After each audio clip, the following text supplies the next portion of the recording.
Friends, welcome to my YouTube channel History Mantra. इस video में हम बात करने वाले हैं जागीरदारी संकट की। इतिहासकारों ने जागीरदारी को मुगल साम्राज्य के पतन का एक कारण माना है। जागीरदारी जो है एक आर्थिक और वित्तीय कारण रहा है। इससे पहले हमने धार्मिक कारकों पे चर्चा करी है। अब हम आर्थिक कारकों पे चर्चा करेंगे। तो आइए अब हम जागीरदारी संकट को समझते हैं।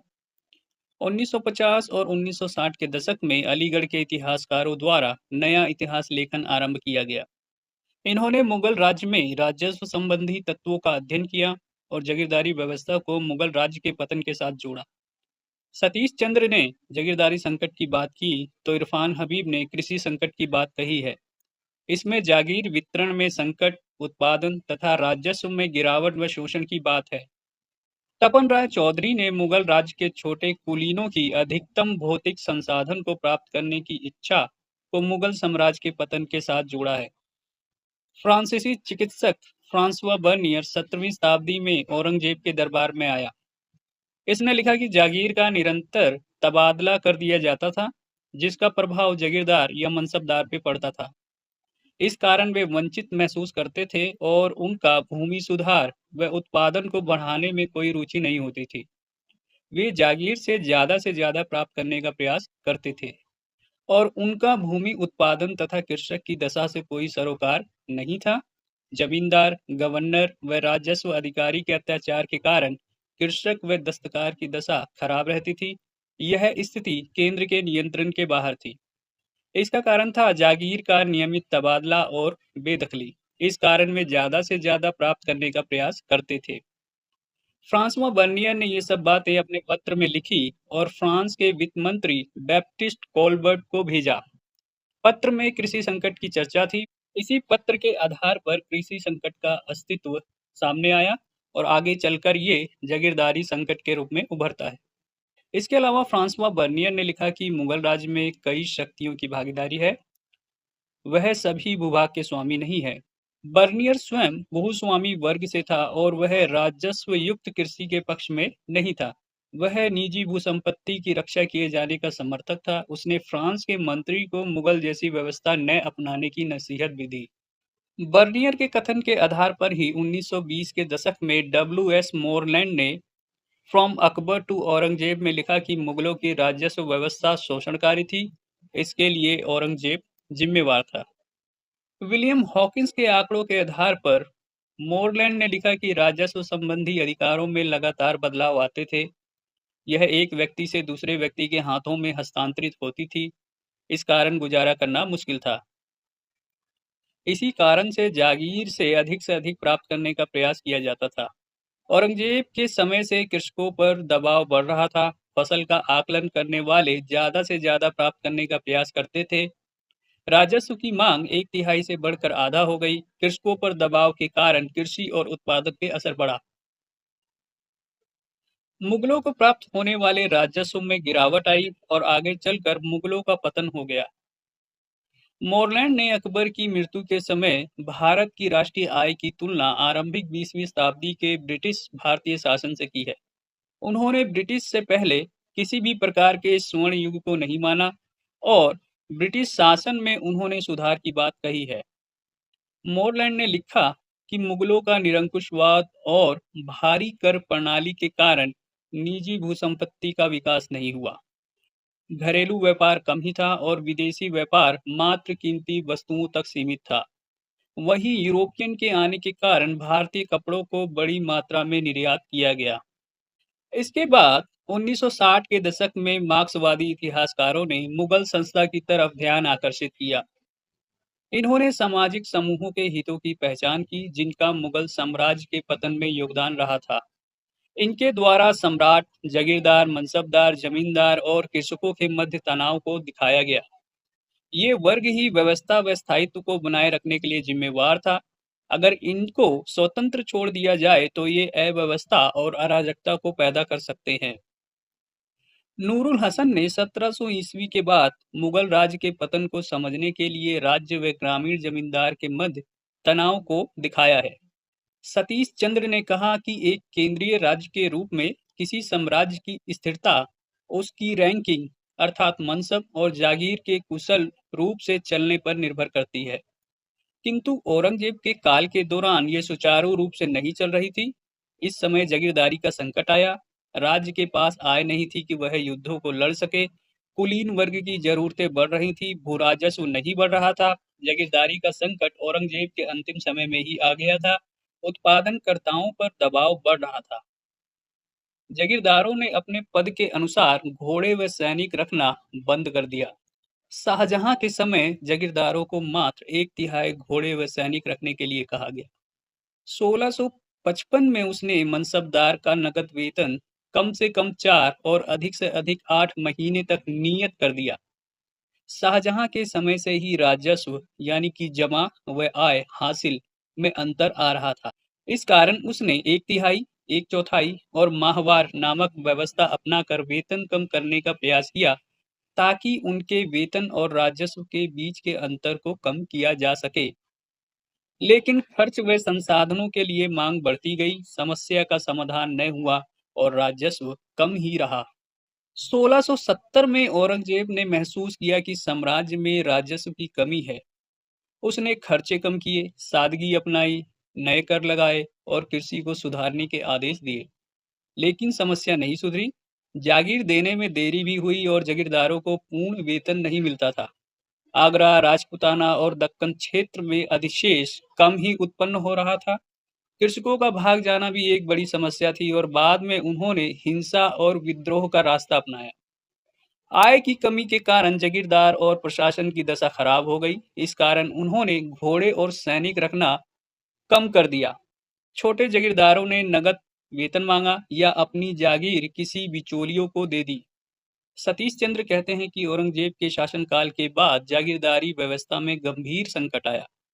इस समस्या को खर्च में कमी करने या प्रशासन को ठीक करके भी सुलझाया नहीं जा सकता था। मुगल काल के कई समूह समस्या को सुलझाने के लिए केंद्र की ओर देखते थे, न कि स्थानीय शासन या जमींदार से मदद लेते थे। कृषकों ने भी केंद्र से सहायता मांगी। इस कारण जागीरदार, जमींदार व कृषकों का एक त्रिकोणीय संबंध बना।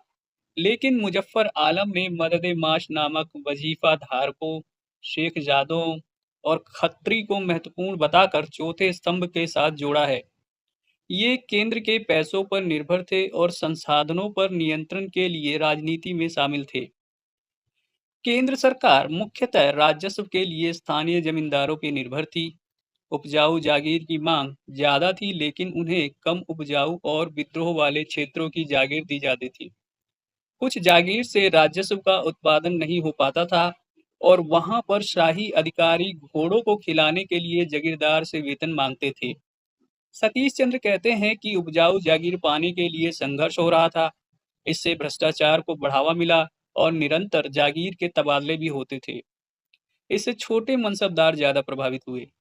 नए लोग जागीर चाहते थे और उपजाऊ जागीर कम ही थी। पुराने कुलीनों को इससे ज्यादा प्रभाव नहीं पड़ा। जागीरदारी व्यवस्था इतनी प्रभावी नहीं रही कि वो कानून व्यवस्था को चला पाए या राजस्व एकत्र कर सके। जागीरदारी व्यवस्था ग्रामीण संरचना और मुगल सत्ता के साथ जुड़ी हुई थी। जब इसमें संकट आया तो मुगल व्यवस्था चरमरा गई।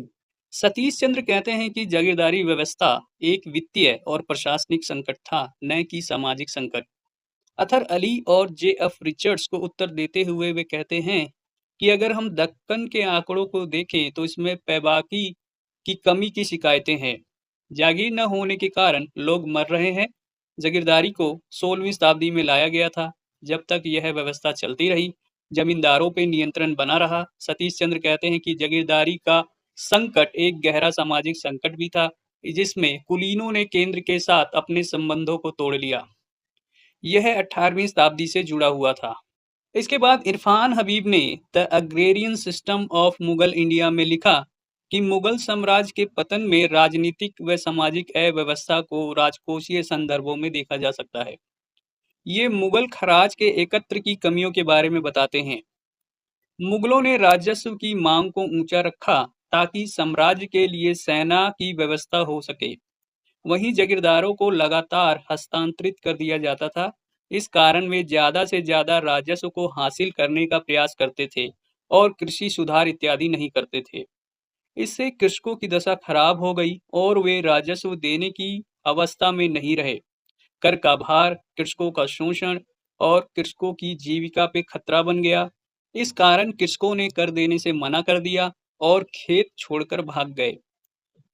इसी को इरफान हबीब ने कृषि संकट कहा है, जिसके कारण 18वीं शताब्दी में मुगलों का पतन हो गया। जागीरदार भी मुगल सत्ता के लिए खतरा बन गए और उन्होंने भी राजस्व देने से मना कर दिया। कई बार कृषकों और जमींदारों ने मिलकर मुगलों के खिलाफ संघर्ष किया। जाट और मराठा विद्रोहों को भी जमींदारों ने समर्थन दिया। इन शक्तियों ने प्रशासन को तोड़ दिया, नगरों, व्यापार व वाणिज्य को बर्बाद किया और विदेशी आक्रमणों का मार्ग प्रशस्त किया। इरफान हबीब ने फारसी स्रोतों का सहारा लिया और वर्ग आधारित शोषण को दिखाया। मुगल अर्थव्यवस्था में छोटे शासक वर्गों का शोषण शामिल था। इस व्यवस्था में कोई ग्रामीण बाजार नहीं था। अधिशेष या उत्पादन को नगरों में भेजना पड़ता था। मुगल साम्राज्य में नियंत्रित पूंजीवादी विकास हुआ था। कृषकों पर केवल कर का भार होता था। मुगलों का प्रशासन ही इस व्यवस्था के लिए जिम्मेवार था। जब कृषि संकट आया तो इसने पूरे साम्राज्य की अर्थव्यवस्था को अपने अंदर समेट लिया। अतहर अली ने हबीब के केंद्रीकृत राजकोषीय राज्य के मॉडल को स्वीकार किया, लेकिन इन्होंने कहा कि मुगलों के पतन में अत्यधिक भूराजस्व की मांग नहीं बल्कि जागीरों की कमी ने मुख्य भूमिका निभाई। औरंगजेब के शासनकाल के मध्य तक जागीरदारी व्यवस्था ठीक चली, लेकिन दक्कन के युद्ध के दबाव के कारण संसाधनों में कमी आई और बादशाह तथा प्रशासन के दक्कन में चले जाने से जागीरदारी की गतिशीलता पर असर पड़ा। औरंगजेब के शासनकाल के अंतिम वर्षों में अव्यवस्था देखी गई, जागीर की कमी हुई। तत्कालीन इतिहासकार मामूरी के संदर्भों को बताते हुए इरफान हबीब कहते हैं कि पैबाकी जागीर नहीं बची। इसका कारण दक्कनी कुलीन थे, जिनको आकर्षित करने के लिए औरंगजेब ने बड़ी मात्रा में मनसब दिया। पैबाकी जागीर की कमी के कारण जागीरदारी व्यवस्था में समस्या आ गई। जागीर के लिए लंबा इंतजार करना पड़ता था। इस कारण औरंगजेब के शासनकाल के अंतिम समय नाराजगी और गुटबंदी बढ़ गई। लेकिन वे विद्रोही नहीं बने क्योंकि उनको जागीर न मिलने का भी डर था। पीटर हार्डी जैसे इतिहासकारों का कहना है कि अब तक मुगलों के पतन में बादशाह, मनसबदार, जागीरदार, जमींदार, कृषक के मध्य तनाव के संबंधों को देखा गया है, जैसा कि सतीश चंद्र, इरफान हबीब और अतहर अली बताते हैं। खर्चीले असाइनमेंट और मराठों की विजयों ने पैबाकी जागीर के लिए समस्या उत्पन्न कर दी थी। इस कारण सेना का खर्च पर्याप्त मात्रा में नहीं मिल पा रहा था। मुगलों की कुशलता समाप्त हो गई और वे ग्रामीण जमींदारों को नियंत्रण में नहीं रख पाए। पीटर हार्डी ने उपरोक्त कथनों की निंदा की है और नए सिरे से विचारधाराओं को सामाजिक और संस्था के संदर्भ में देखने की बात कही है। मिशेल पियर्सन और जॉन रिचर्ड्स ने अलीगढ़ इतिहासकारों के तनाव संबंधों को स्वीकारा है, लेकिन उसको नए नजरिए से देखने की बात कही है। जॉन रिचर्ड ने अपने लेख the imperial crisis in Deccan में दक्कन में शाही संस्था के पतन होने के कारणों को तलाशा है। यह गोलकुंडा और बीजापुर को कब्जाने के 2 दशकों के बाद हुआ। जॉन रिचर्ड ने गोलकुंडा पर अध्ययन कर बताया कि साम्राज्य में आर्थिक संकट था और पैबाकी जागीर की कमी के कारण कुलीनों में फूट पड़ गई। दक्कन के कुलीनों को मनसब दिया गया, जिसके कारण जागीर का संकट आया। मुगल सत्ता कई वर्गों की वफादारी पर निर्भर करती थी। मुगल सम्राट दक्कन के स्रोतों का उचित उपयोग नहीं कर पाया, जिससे खर्चे कम हो सकते थे। बादशाह मराठा, बीदर, गोंड या तेलुगु के कुलीनों को आत्मसात नहीं कर पाया। वह उनको सुरक्षा भी नहीं दे पाया। इस कारण इन्होंने 1700 के बाद शाही फरमानों को मानने से इनकार कर दिया। 1711-12 में यहाँ के जमींदारों ने विद्रोह कर दिया। जॉन रिचर्ड्स ने मुगलों के पतन का कारण जागीरों की कमी नहीं बल्कि औरंगजेब की दक्कन में अव्यवस्था को माना है। यदि औरंगजेब ने सावधानी से जागीरों का प्रयोग किया होता तो दक्कन के क्षेत्रों से 23% का राजस्व बढ़ सकता था। उसने पैबाकी क्षेत्र को खालिसा में बदल दिया, न कि खालिसा क्षेत्र से जागीरों का आवंटन किया। मिशेल पियर्सन ने अपने लेख Shivaji and the decline of the Mughal empire में बताया कि जागीर की कमी थी, किंतु इस बात को नकारा कि कुलीनों की संख्या बढ़ गई। संख्या केवल 17वीं शताब्दी के अंत में बढ़ी। मुख्य समस्या औरंगजेब के दक्कन जाने के कारण आई, जिससे केंद्रीय साम्राज्य की कमजोरी का पता चल गया। मराठों को समाप्त करने का प्रयास घातक था, वे पराजित नहीं हो सके। ये एक सुरक्षात्मक युद्ध था, न कि विस्तार का प्रयास था। इससे मुगलों का पतन हुआ, जागीरों की कमी हुई, कृषकों का विद्रोह हुआ और कुलीन जो है अब वफादार नहीं रहे। मुगलों का शासन अप्रत्यक्ष था और जनता कई जाति, धर्म, क्षेत्र, व्यवसाय आदि में बटी थी। सत्ता में केवल कुछ ही लोग शामिल थे, जैसे कि मनसबदार। मुगलों के साथ संबंध केवल धर्म या प्रजाति पर नहीं, बल्कि सैनिक सफलता पे आधारित थे। मनसबदारी व्यवस्था में वे मुगलों के वफादार बने, जबकि बाकी जनता दूसरे समूहों के प्रति वफादार थी। औरंगजेब मराठों को समाप्त नहीं कर पाया। शिवाजी उसकी कैद से बच निकले। उसने शाइस्ता खां पे हमला किया और सूरत के बंदरगाह मुगलों की पकड़ से निकल गए। औरंगजेब जो है यहाँ पर बिल्कुल ही असफल रहा। इतिहासकार पीटर हार्डी का कहना है कि मुगलों के पतन को समझने के लिए मुगलों की सैनिक तकनीकी और सैनिक प्रकृति को समझना होगा। अकबर ने ज्यादातर नकद में वेतन दिए और खालिसा भूमि का विस्तार किया। औरंगजेब के समय जो नए दक्कनी आए, क्या उनको दक्कन में जागीर दी गई या अन्य क्षेत्रों में? क्योंकि मामूरी और खफी खां इस बात से नाराज थे कि खानजादों को जागीर नहीं दी जा रही है। पीटर हार्डी का कहना है कि क्या मराठों के आगे मुगलों की घुड़सवार सेना कमजोर पड़ गई? मुगल सेना मराठों से क्यों पिछड़ गई? औरंगजेब की उम्र भी इसका एक कारण हो सकता है।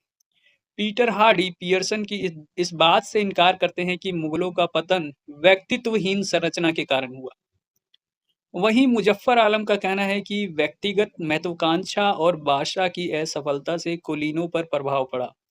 मुगल साम्राज्य में छोटे कुलीन, जमींदार, मददे-माश धारक, निम्न दर्जे के अधिकारी, विभिन्न क्षेत्रीय व स्थानीय समुदाय भी भागीदार थे। इसी संबंधों पर मुगल साम्राज्य आधारित था। शाही साम्राज्य भूधारकों के स्थानीय समूहों के साथ संबंधों को समाप्त नहीं कर सकता था और इन सबसे मेल-जोल के लिए मुगलों को एक बिचौलिया चाहिए था। साम्राज्य की मजबूती तभी तक बनी रह सकती थी जब तक स्थानीय समुदाय एकजुट न हो। कुलीनों की ताकत मुगल सम्राट पर निर्भर थी। ये मात्र वेतनधारी अधिकारी थे जो मुगलों का प्रत्येक स्तर पर प्रतिनिधित्व करते थे। इनके पास कोई स्थायी भूमि नहीं थी और केंद्र का नियंत्रण भी था। लेकिन फिर भी तनाव उत्पन्न हुआ क्योंकि जागीर का हस्तांतरण हो रहा था। 17वीं शताब्दी में जागीरें महल वतन दी गईं, अर्थात स्थायी भूमियां का आवंटन किया गया। इस लंबे समय के लिए दी जाने वाली जागीर ने कुलीनों को मजबूत किया था, लेकिन 18वीं शताब्दी में हालत दूसरी थी। तो इस प्रकार हमने यहाँ मुगल साम्राज्य के पतन में जागीरदारी व्यवस्था का जो रोल रहा है, उसको समझने का प्रयास किया।